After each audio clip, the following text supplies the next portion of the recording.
Normal ang pagsulod sa mga syudad sa ginatawag na sisterhood agreements o kun relationships sa iban nga kasyudaran. Sa Pilipinas, hindi lang sa kasubog ang mga syudad ang ginasudlan nga agreement kundi pati na sa mga syudad sa iban nga pungsod. Isa sa mga aktibo nga nagapatigayon sini ang Bacolod City. Ang mga benepisyo sa siningasahi isang buluhaton ang tutukan ta subong nga aga sa Spotlight. Ano bala ang tinutuyo sa ginatawag na City Sisterhood? Ano naman ang pwede sini madala sa tagsa kay LGU? Inang tutukan ta sa Spotlight ni Adrian Prietos. Hi there mga kapuso, welcome back. You're still watching GMA Regional TV Early Edition. Subong adlaw mga kapuso, tutukan naton ang ginatawag bala nga international relations o kung linkages sa ang Bacolod local government units sa nagkalain-lain nga mga lugar sa Pilipinas o kung LGU sa Pilipinas pati man sa mga global cities around the world. With us this morning ang isa sa mga pinakahubin nga konsehal at 25 years old. Yes, no? In Bacolod City history, from Barangay Sumag, Councilor Jason Villarosa tagpamuno sang komitiba sa turismo kag sa ICT man. Sir, good morning. Welcome to the program. We're so happy nga ari ka subong kaupod namon this morning. How are you? Hi.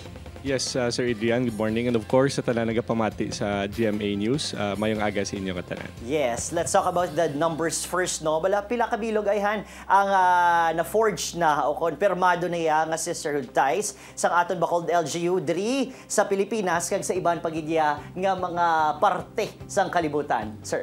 Actually, before kita nakapungko as city councilor, the city of Bacolod has sister city relationship with other cities already.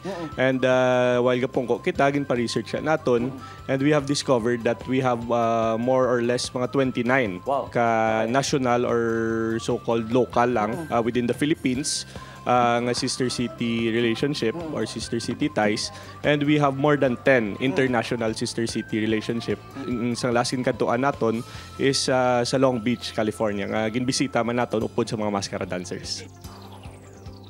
In what ways naman, Councilor Villarosa, do city partnerships ka ngay sino, for example, Long Beach, as you've mentioned, contribute naman sa ginatawag bala nga growth sa aton yung ekonomiya, pagpatinad sa aton local coffers. Pagkatapos, this is a great opportunity also to improve our business opportunities and business partnerships sa ibang mga lugar.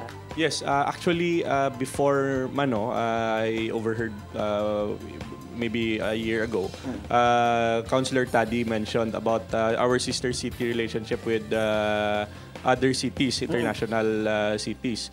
And nagtapik ito sa akon nga ulo ang pag-donate nila. Nag-text ko siya if ano to nga city or country ang nag-donate diri sa aton. Then I called them up. Hambalya ang Keelung, Taiwan, has donated 1 unit before sa city bus. Kag a few ambulances, no? Though I think that is one of the biggest naton nga donation from our sister city. Why is it very important, Councilor Jason, nga mag-collaborate naman kita yan? Number one, for environmental initiatives naman and share actually sustainable development projects and practices to, pursue a healthier planet. Kung anong kakatabo sa ila, for example, green technology, amo man ang i-adopt naton. Base pala, we're able to check in what's happening there, mas kinara kita ya sagwa. Yes, I agree with Sir Adrian. Pagbisita naman namo ni Mayor before sa Singapore, sa Hong Kong, nakita man naton dito.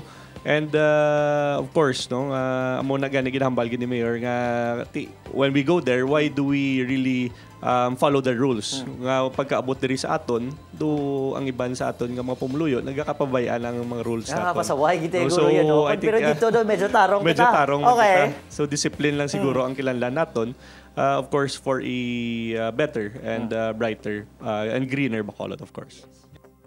Let's talk about educational exchanges naman. Dako man yung opportunity ining sisterhood ties para sa aton mga kabataan. Mga estudyante naton, do we send scholars? Kag sila man diri, observers? Yes, I think may ara to application ang one country, if I'm not mistaken, do Canada, I think. Exchange students ni siya. We will send I mean Australia, sorry. Ang matugin mention ko ginang Darwin, Australia. While abot sa sisterhood or sister city relationship ties nga ginapangita naton with them.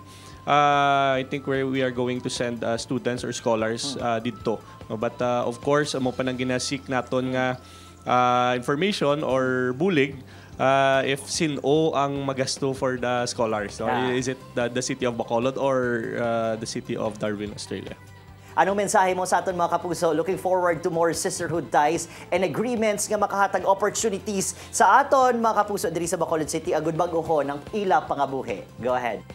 Yes, of course, the city of Bacolod is really looking forward for more sister city relationship with other cities as well. This is not only for the benefit of Bacolod City, but also the benefit of Negros Occidental and of course the Philippines. Okay, once maka tie up kita or may ara kita sister city relationship with other cities, other countries, maka bring back kita diri, no? We can bring more economic growth not diri sa Bacolod City. Councilor Jason Villarosa of Barangay Sumbaon. Mayngaga. Thank you, Mayngaga.